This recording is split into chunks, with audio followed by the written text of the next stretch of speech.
യോഗസിദ്ധികളെ കുറിച്ചാണല്ലോ നമ്മൾ കഴിഞ്ഞ വീഡിയോയിൽ സംസാരിച്ചത്.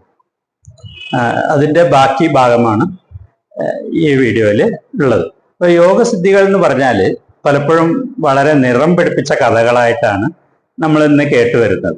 അതായത് യോഗികൾക്ക് ആകാശത്തിലൂടെ പറന്ന് നടക്കാൻ കഴിയും, ശരീരത്തെ ഒരു മലയോളം വലുതാക്കാൻ കഴിയും, അല്ലെങ്കിൽ ശരീരത്തെ ഒരു കടുകുമണിയോളം ചെറുതാക്കാൻ കഴിയും, അല്ലെങ്കിൽ പരകായ പ്രവേശം, ഒരാളുടെ ശരീരം വിട്ട് വേറൊരാളുടെ ശരീരത്തിൽ പ്രവേശിക്കാൻ കഴിയും, അല്ലെങ്കിൽ വേറൊരാളുടെ മനസ്സ് വായിക്കാൻ കഴിയും, അല്ലെങ്കിൽ ഇവിടെ ഇരുന്നു കൊണ്ട് വേറെ ദൂരസ്ഥലത്തേക്ക് സന്ദേശങ്ങൾ അയക്കാൻ കഴിയും, അതും അല്ലെങ്കിൽ വരാൻ പോകുന്ന കാര്യങ്ങളെ നമുക്ക് മുൻകൂട്ടി അറിയാൻ കഴിയും. ഇങ്ങനെയൊക്കെയുള്ള കാര്യങ്ങളെയാണ് യോഗസിദ്ധികളായിട്ട് പറയുന്നത്. ഇതിൽ എത്രത്തോളം വാസ്തവമുണ്ട്, ഇതൊക്കെ സാധ്യമായിട്ടുള്ള കാര്യമാണോ, അല്ലെങ്കിൽ സാധ്യമാണെങ്കിൽ തന്നെ അതിന്റെ പിന്നിലുള്ള സയൻസ് എന്താണ്, ഇതെല്ലാം കാര്യങ്ങളാണ്. ഇതിലത്തെ കഥകളെയൊക്കെ മാറ്റി നിർത്തി അതിനെ കുറച്ച് യാഥാർത്ഥ്യ ബോധത്തോട് കൂടിയിട്ട് ഇതിൽ എത്രത്തോളം ശാസ്ത്രമുണ്ട്, സയൻസ് ഉണ്ട് എന്നാണ് നമ്മൾ പരിശോധിക്കാൻ പോകുന്നത്. ഇപ്പോൾ യോഗസിദ്ധികളെ കുറിച്ച് മനസ്സിലാക്കണമെങ്കിൽ ആദ്യം ആ യോഗം എന്താണ്, സിദ്ധി എന്താണ്, ആദ്യം നമ്മൾ മനസ്സിലാക്കേണ്ടിയിരിക്കുന്നു. അപ്പൊ യോഗം നേടുക എന്ന് പറഞ്ഞാൽ അത് അർത്ഥമാക്കുന്നത് നമ്മളുടെ കേന്ദ്ര നാഡീവ്യൂഹത്തിന്റെ പരിപൂർണമായ പ്രവർത്തനക്ഷമത കൈവരിക്കുക എന്നതാണ് യോഗം നേടുക എന്നുകൊണ്ട് ഉദ്ദേശിക്കുന്നത്. അതായത് നമ്മുടെ മസ്തിഷ്കവും സുഷുമ്നാ നാഡിയും മറ്റ് നാഡികളും ആയിട്ട് ബന്ധപ്പെട്ട, അല്ലെങ്കിൽ ഇതിന്റെയൊക്കെ പരിപൂർണമായ പ്രവർത്തനശേഷി കൈവരിക്കുക എന്നതാണ് യോഗം നേടുക എന്നുകൊണ്ട് ഉദ്ദേശിക്കുന്നത്. അപ്പൊ അങ്ങനെ യോഗം നേടുമ്പോൾ നമ്മളുടെ മസ്തിഷ്കം അതിന്റെ പരിപൂർണമായ പ്രവർത്തന ശേഷി കൈവരിക്കുമ്പോൾ സാധാരണ നിലയിൽ ഉണ്ടായിരുന്നതിനേക്കാൾ നമ്മളുടെ പെർസെപ്ഷന്റെ ലെവൽ, പ്രപഞ്ചത്തെ അറിയാനുള്ള, ഈ ലോകത്തെ അറിയുന്നതിന്റെ അതിന്റെ സ്പെക്ട്രം, അല്ലെങ്കിൽ അതിന്റെ ഇത് കൂടുകയാണ്, അതിന്റെ വ്യാപ്തി കൂടുകയാണ്. അപ്പൊ സാധാരണ നിലയിൽ ഒരാൾക്ക് അറിയാൻ കഴിയുന്നതിനേക്കാൾ കൂടുതലായി ഈ ലോകത്തെ നമുക്ക് അറിയാൻ കഴിയുന്നു എന്ന് തന്നെയാണ് അടിസ്ഥാനപരമായി ഈ സിദ്ധി എന്ന് പറയുന്നത്. ഇപ്പോ നേരത്തെ ഉള്ള വീഡിയോയിൽ ഞാൻ പറഞ്ഞിട്ടുണ്ടായിരുന്നു, നമ്മളെ കേൾവിയുടെ സ്പെക്ട്രം കൂടുന്നു, സ്പർശനത്തിന്റെ സ്പെക്ട്രം കൂടുന്നു, ഗന്ധത്തിന്റെ സ്പെക്ട്രം കൂടുന്നു, കാഴ്ചയുടെ സ്പെക്ട്രം വർദ്ധിക്കുന്നു. അപ്പോൾ ഇതെല്ലാ ശേഷികളും വർദ്ധിക്കുമ്പോൾ സാധാരണ ഒരാളെക്കാളുള്ള ശേഷികൾ നമുക്കുണ്ടാവുന്നു. അപ്പോൾ അത് അമാനുഷികമായിട്ട് നമ്മൾ വിലയിരുത്തുന്നു എന്നേ ഉള്ളൂ. അതാണ് അതിൻ്റെ പിന്നിലുള്ളൊരു അടിസ്ഥാനപരമായി നമ്മൾ മനസ്സിലാക്കേണ്ട കാര്യം. പിന്നെ ഇപ്പോൾ ഈ സിദ്ധികൾ എന്ന് പറയുന്നത് പലപ്പോഴും നമ്മൾ യഥാർത്ഥത്തിൽ മനസ്സിലാക്കുകയാണെങ്കിൽ നമ്മളുടെ ഉള്ളിലുണ്ടായിരുന്ന, ഒരു കാലത്ത് നമുക്കുണ്ടായിരുന്ന ശേഷികൾ തന്നെയാണ്. അത് മനസ്സിലാവണമെങ്കിൽ ഇപ്പൊ നമുക്കറിയാം, ഒരു ഭൂകമ്പം വരുന്നു, മനുഷ്യനൊഴികെ ബാക്കി എല്ലാ ജീവികൾക്കും അത് തിരിച്ചറിയാൻ കഴിയുന്നുണ്ട്, വരുന്നതിന് മുമ്പ് തന്നെ തിരിച്ചറിയാൻ കഴിയുന്നുണ്ട്. പശുക്കളും ഒക്കെ ഭൂകമ്പം വരുമ്പോൾ വെപ്രാളം കാണിക്കും. ജീവികൾ, പക്ഷികൾ, മറ്റ് ജീവജാലങ്ങളൊക്കെ അതിന്റെ വെപ്രാളം കാണിക്കും. അവർ സുരക്ഷിതമായ സ്ഥലം തേടി പോകാറുണ്ട്, പലായനം ചെയ്യാറുണ്ട്. പക്ഷെ മനുഷ്യന് മാത്രം അത് അറിയാൻ കഴിയുന്നില്ല. ഇത് സംഭവിച്ചു കഴിയുമ്പോൾ മാത്രമേ മനുഷ്യന് അറിയാൻ കഴിയുന്നുള്ളൂ. അതല്ലെങ്കിൽ ശാസ്ത്രീയമായ ഉപകരണങ്ങൾ വെച്ചിട്ട് മുൻകൂട്ടി പ്രവചിക്കാൻ കഴിയും. പക്ഷെ ഈ ശേഷി എല്ലാ ജീവജാലങ്ങൾക്കും ഉള്ളതാണ്. കാരണം അവരെല്ലാം അവരുടെ സ്വാഭാവികമായ അവബോധത്തിലാണ്, ജാഗ്രതയിലാണ് ജീവിക്കുന്നത്. മനുഷ്യന് മാത്രം എന്താ സംഭവിച്ചെങ്കിൽ, പരിണാമത്തിന്റെ ഒരു ദശയിൽ മനുഷ്യനിൽ മനസ്സ് എന്ന ഒരു ഫാക്കൽറ്റി വികസിച്ചു വരികയാണ്, ചിന്തകൾ വികസിച്ചു വരികയാണ്.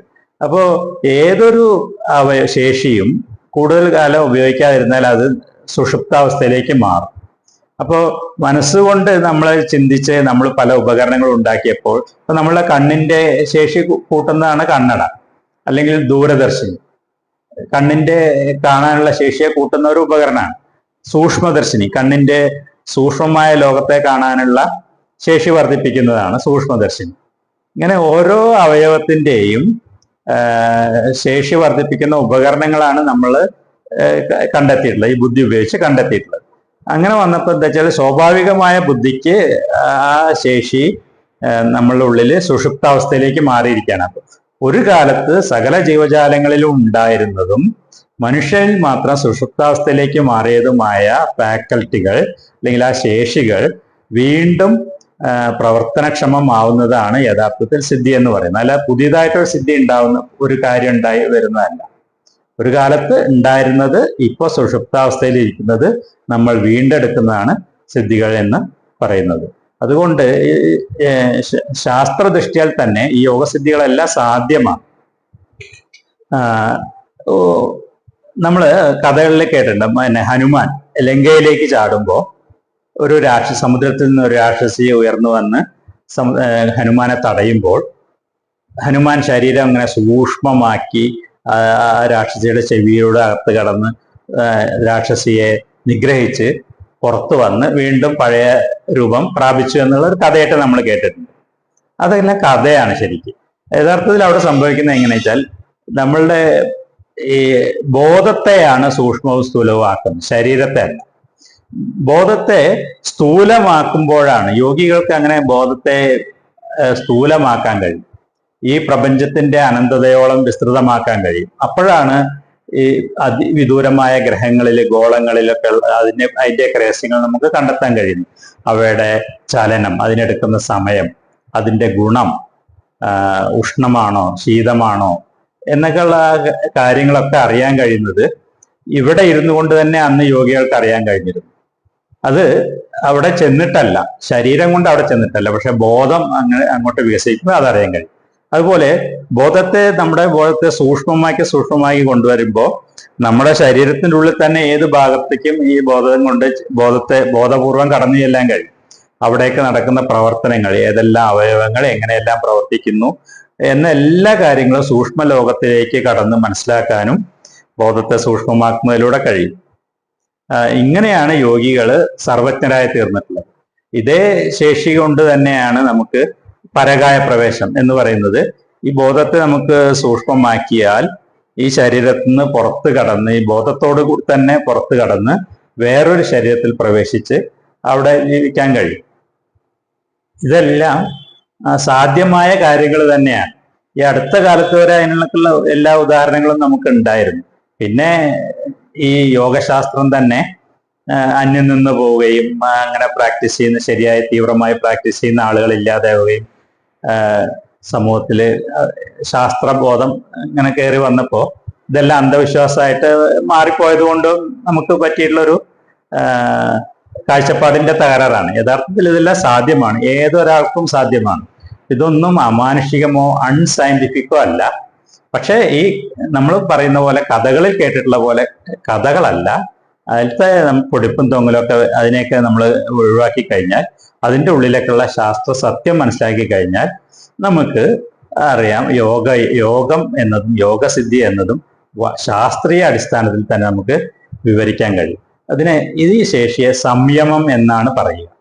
ബോധത്തെ സൂക്ഷ്മമാക്കിയോ സ്ഥൂലമാക്കിയോ ഒരു വസ്തുവിൽ കേന്ദ്രീകരിക്കാൻ കഴിയുമ്പോൾ ആ വസ്തുവിനെ കുറിച്ചുള്ള പൂർണ്ണമായ അറിവ് നമുക്ക് ലഭിക്കും.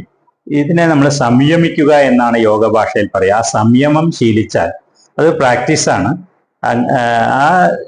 ആ സംയമ സിദ്ധി നമുക്ക് നേടിക്കഴിഞ്ഞാൽ നമുക്ക് എല്ലാ കാര്യങ്ങളും അറിയാൻ കഴിയും. അപ്പോൾ മുൻകൂട്ടി അറിയാൻ കഴിയും. ചില കാര്യങ്ങൾ, നടക്കാൻ പോകുന്ന കാര്യങ്ങൾ ഇൻഡ്യൂഷനായിട്ട് നമുക്ക് അറിയാൻ കഴിയും. അതുപോലെ ഈ സൂക്ഷ്മമായ ബോധത്തിൽ നമ്മൾ ഇരിക്കുമ്പോൾ അത് പരിപൂർണമായ അവയർനെസ് ആണ്. അതിലിരിക്കുന്ന സമയത്ത് നമുക്ക് വേറൊരാളുടെ മനസ്സിൽ എന്താണ് നടക്കുന്നതെന്ന് നമുക്ക് കണ്ടെത്താൻ കഴിയും. മനസ്സിന്റെ ചലനങ്ങളെ അറിയാൻ കഴിയും. അതിപ്പോ സാധാരണ നിലയ്ക്ക് തന്നെ നമുക്ക് ചില സമയം നീ ഇപ്പൊ ഇതല്ലേ വിചാരിക്കുന്നത് എന്നൊക്കെ നമുക്ക് പറയാൻ കഴിയുന്നുണ്ട്. അതൊക്കെ നമ്മുടെ ഉള്ളിലുള്ള ശേഷി തന്നെയാണ്. അതിന്റെ ഒരു പരിപൂർണമായ ക്ഷമത കൈവരിക്കുന്ന സമയത്ത് അത്ഭുതങ്ങൾ സൃഷ്ടിക്കാൻ നമുക്ക് കഴിയും. അങ്ങനത്തെ ശേഷി നമുക്ക് കൈവരിക്കാൻ കഴിയും. അപ്പൊ ഇത് യോഗസിദ്ധികൾ എന്ന് പറഞ്ഞാൽ തികച്ചും ശാസ്ത്രീയമാണ്, നമുക്ക് കഴിയുന്നത് തന്നെയാണ്, ആർക്കും പ്രാപ്യമാവുന്നത് തന്നെയാണ്. പക്ഷെ അതിന് വേണ്ടത് എന്താ വെച്ചാൽ ആദ്യം നമ്മൾ യോഗം നേടാനുള്ള ശ്രമമാണ് വേണ്ടത്. അത് നല്ലൊരു ഗുരുവിൽ നിന്ന് ശരിയായ രീതിയിൽ അഭ്യസിച്ച് കാലങ്ങളോളം എടുത്ത് അഭ്യസിച്ച് നമുക്ക് അതിനുള്ള ഭാഗ്യമുണ്ടെങ്കിൽ നമുക്ക് സിദ്ധി നേടാൻ കഴിയും. അപ്പോൾ യോഗം നേടാൻ കഴിയും. അപ്പോൾ ഇത്തരത്തിലുള്ള എല്ലാ സിദ്ധികളും നമുക്കും കൈവരുന്നതാണ്. ഇപ്പൊ ഇതുപോലെയുള്ള ശാസ്ത്രത്തെ സംബന്ധിച്ച മറ്റ് വീഡിയോകളുമായിട്ട് നമുക്ക് വീണ്ടും കാണാം.